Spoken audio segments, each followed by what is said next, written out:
नमस्ते एवरीवन, कैसे हो आप सभी लोग। आप सभी का बहुत बहुत स्वागत है डिवाइन हीलिंग विजडम चैनल पर। अगर आप भी इस चैनल पर नए हो तो like share subscribe my channel, और अगर आपने ऑलरेडी किया है तो आपका बहुत बहुत धन्यवाद।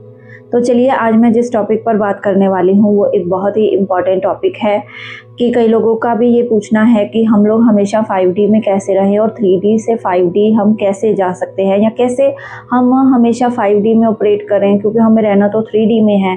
तो 3D 4D और 5D में डिफरेंस क्या है वो भी मैं बताऊंगी इस वीडियो में, ठीक है। तो आज शुरुआत करते हैं हम पहले इस टॉपिक से कि जो 3D वर्ल्ड है हमें उसमें क्या क्या चीज़ें करनी चाहिए कि हम 5D में जो है इजीली अपने आप को महसूस कर पाएँ और हम एक हमेशा 5D कॉन्शियसनेस में कैसे रह सकते हैं। अब आपको पता है कि जब हम 3D वर्ल्ड में, 3D वर्ल्ड जो हमारा फिजिकल वर्ल्ड हमें दिख रहा है यहाँ पर, 3D मैट्रिक्स वर्ल्ड, तो यहाँ पर जब हम होते हैं तो हमें ये जो फिजिकल बॉडी मिलती है, हमारा ब्रेन मिलता है, जो हमारा कॉन्शियस माइंड होता है जिसको हम ईगोइस्टिक माइंड भी बोलते हैं। तो एक जो हमारा मन होता है सबकॉन्शियस माइंड, जो हमारा अवचेतन मन होता है, जब हम सोते हैं वो तब भी जागता है, तब भी वो हमें अलर्ट करता है, या फिर तब भी वो हमें हर चीज़ बताता है। तो 3D और 4D और 5D में पहुंचने के लिए सबसे पहले आपको काम यहाँ पे करना पड़ेगा 3D मैट्रिक्स में, जो आपकी ये फिजिकल बॉडी है, इस पर ही आपको काम करना पड़ेगा। सीधा आप कहो कि मैं 5D में चला जाऊँ, ऐसा नहीं होता। उसके आगे भी रियाल है 12D तक, बट उसके बारे में मैं अभी बात नहीं करूँगी। पहले मैं आपको 5D तक ही बताऊँगी कि कैसे। अब हम लोग बार बार बात करते हैं कि जब भी आपका DM को भी मैनिफेस्ट करना है, सोचना है, उनके बारे में भी जो भी आपके माइंड में थॉट आते हैं नेगेटिव अपने DM के लिए, बहुत बुरा कर्स वाले थॉट आते हैं, या उनको नार्सिसिस्ट या ब्लेमिंग एनर्जी में हम जब उनके लिए होते हैं, उनको ब्लेम करते हैं कि इसने मुझे छोड़ दिया, इसने मुझे धोखा दिया, इसने मुझे बिट्रेयल दिया, इसने मेरे साथ गलत करके दूसरे के पास चला गया, या जो भी जैसी भी हम बातें बोलते हैं। तो हम क्यों बोलते हैं कि आप 5D में हो? क्योंकि 5D लेवल होता है हमारा एस्ट्रल वर्ल्ड, सोल वर्ल्ड, ठीक है।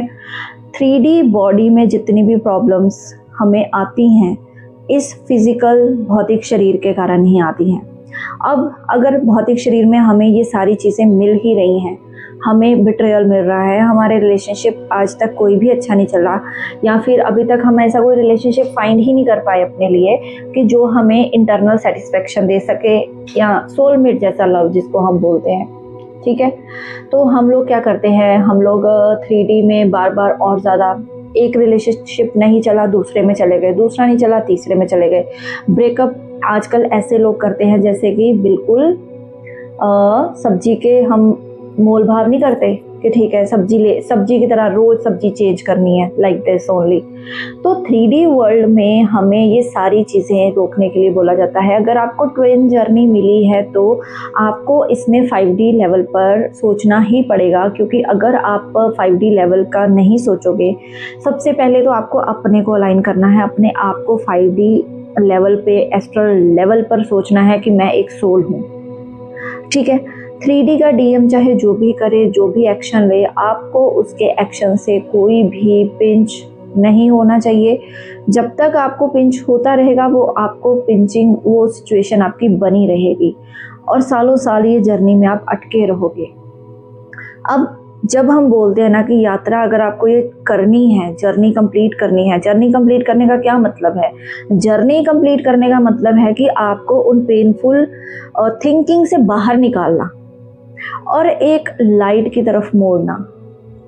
ये जर्नी का मतलब नहीं है कि ये 3 साल की जर्नी है, 4 की जर्नी है, 1 साल की है, 2 साल की है। कोई भी मेंटोर आपको ये चीज़ कंफर्म नहीं करेगा कि ये जर्नी कितने टाइम की है। ये एक जर्नी है, यात्रा है। जर्नी का मतलब ही है यात्रा, चलते रहना, कंटिन्यूटी।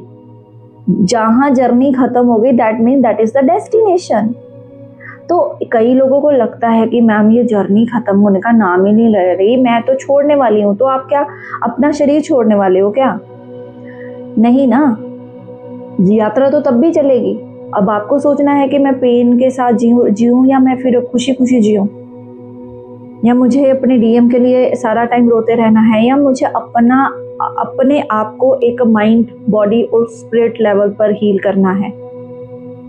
तो फिर ये यात्रा तो कभी नेवर एंडिंग है, ठीक है। जब हमारी यात्रा ही खत्म हो गई, जर्नी खत्म हो गई, that means we are dead, हम मर गए और हम नेक्स्ट बर्थ में चले गए, या क्या बने, कुत्ता बिल्ली तोता क्या बने कुछ नहीं पता। कितने योनियों के बाद जो होती हैं 84 लाख बोलते हैं, तो उतनी जन्म लेने के बाद अगर हमें ये मनुष्य जीवन मिला है तो हमें इस 3D वर्ल्ड में कोशिश करनी चाहिए कि हमें उस नेगेटिव थॉट से बाहर आकर पॉजिटिविटी की ओर चलना है। 5D सोल कॉन्शियसनेस में इसीलिए आपको आना पड़ेगा क्योंकि आपकी बेनिफिट इसी में है सबसे ज़्यादा। क्योंकि जब तक आपकी जो 5D कॉन्शियसनेस में आप नहीं आओगे, आप उन्हीं लूप्स में फंसे रहोगे। पहली बात, आपका कार्मिक लूप नहीं ख़त्म होगा और आपका डीएम के साथ भी वही झगड़े फसाद चलते रहेंगे, उनका आना जाना वही आपका साइकिल रिपीट होता रहेगा। कभी वो आ रहे हैं, कभी जा रहे हैं, कभी आपको वो कॉल कर दे रहे हैं, कभी नहीं कर दे रहे। तो ऐसे ही तो आप अपनी सारी ज़िंदगी बिताना नहीं चाहोगे, आई एम श्योर। तो इसीलिए 3D वर्ल्ड जो होता है वो इस भौतिक लेवल को, हम जो हमारा भौतिक शरीर को हमें ये 3D मैट्रिक्स वर्ल्ड देखने को मिलता है, ठीक है। अब 4D में जब हम एंटर करते हैं, 4D में हमें बहुत सारी अंडरस्टैंडिंग मिलती है। 4D एक गेटवे है आपको 5D में पहुंचाने के लिए। बहुत सारी आपको रियलिटी फेस होती है 4D में, जैसे काफ़ी सारे ड्रीम्स भी दिखते हैं ना, काफ़ी चीज़ें आपको उसमें भी दिखने लग पड़ती हैं कि in the future, near future क्या होने वाला है। अगर आप 3D में अपने आप पे काम करते हो तो 4D आपको 5D का जो भी चीज़ें हैं वो दिखाने पहले ही शुरू हो जाएगा। ल्यूसिड ड्रीमिंग जिसमें हम बोलते हैं, हम ड्रीम्स लेते हैं जिसमें हमें फ्यूचर के इवेंट्स दिखने लग पड़ते हैं, आपको आंसर्स मिलने लग पड़ते हैं अपनी जर्नी के रिलेटेड। उसके बाद आपके ओल्ड बिलीफ को आप चैलेंज करने लग पड़ते हो अगर आप 4D में आते हो। उसके बाद आपके जो कॉन्शियसनेस है वो हाई होना शुरू होती है। मीन्स एक आपको गेटवे मिल जाता है 5D में जाने का। और 5D जो है 5th डिमेंशन, उसमें तो आप फिर यूनिटी कॉन्शियसनेस में आ जाते हो। आपकी जो फ्लो है, अबंडेंस है, आप उसमें रहते हो, आप हाई फ्रिक्वेंसी में रहते हो, अपनी ऑथेंटिसिटी में आ जाते हो, एफर्टलेस बन जाते हो, बिल्कुल लाइट ईज। लाइट मीन्स हल्के। 5D में आने के बाद आपके अंदर यूनिवर्सल नॉलेज आ जाती है। उसके अलावा आप अपने आप को और दूसरों को भी गाइड करते हो। आपको एक ऐसा सपोर्ट फील होता है, चाहे आप बिल्कुल एक वॉरियर की तरह अकेले हो तो आपको एक ऐसे डिवाइन के साथ कनेक्शन फील होगा कि yes, divine is within me and divine is always with me. हर जगह पर वो आपको प्रोटेक्ट कर रहे हैं, आपको ऐसा फील होगा। तो 3D से 4D और 4D से 5D आने के लिए आपको यूनिटी कॉन्शियसनेस में आना है, मेडिटेशन करनी है, अपने आप पर बहुत अच्छे से काम करना है, सारे ओल्ड बिलीफ पैटर्न्स को तोड़ना है, अपने आप की हीलिंग करनी है, जंक DNA को रिमूव करना है, आपके कर्मास को बैलेंस करना है। नहीं तो फिर रिपीट तो चलता ही है, कर्मा की लूप तो चलती ही रहती है, ठीक है।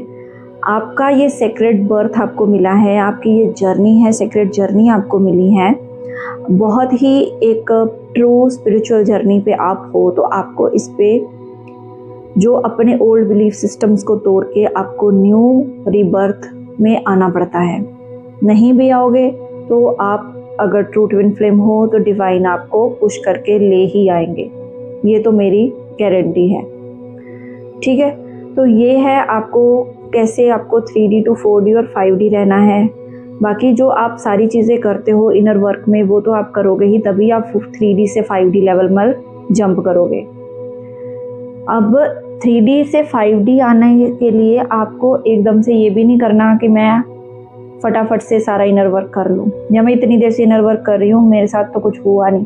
जिस दिन ये सवाल ख़त्म हो गया ना कि मैं इनर वर्क कितने टाइम से कर रही हूँ, मेरे साथ तो कुछ हुआ नहीं, मेरे साथ तो कुछ अच्छा नहीं हो रहा, मीन्स अभी आप 4D पे ही हो और 3D में ही अभी 4D और 3D में ही अटके हो और आपकी अभी 5D कॉन्शियसनेस नहीं जागी। वहाँ पर पहुँचो, वहाँ पर अपने आप को लेकर जाओ, ठीक है। तो ये कुछ आप चीज़ें करो, आपको 3D to 4D और 4D to 5D करनी है। आपकी कॉन्शियसनेस को आप बढ़ाना है, और आगे लेकर जाना है। ये आपके माइंड बॉडी सोल को भी हील करेगी। और मैंने mind body soul healing techniques कुछ बताई हुई हैं, कैसे हम उसको हील कर सकते हैं, अलाइन कर सकते हैं डिवाइन के साथ, तो आप वो भी वीडियो सुन सकते हो। ठीक है, तो चलिए आज की अगर आपको वीडियो अच्छी लगी है तो लाइक शेयर सब्सक्राइब कर देना। Thank you so much, God bless you all. Om Sai Ram.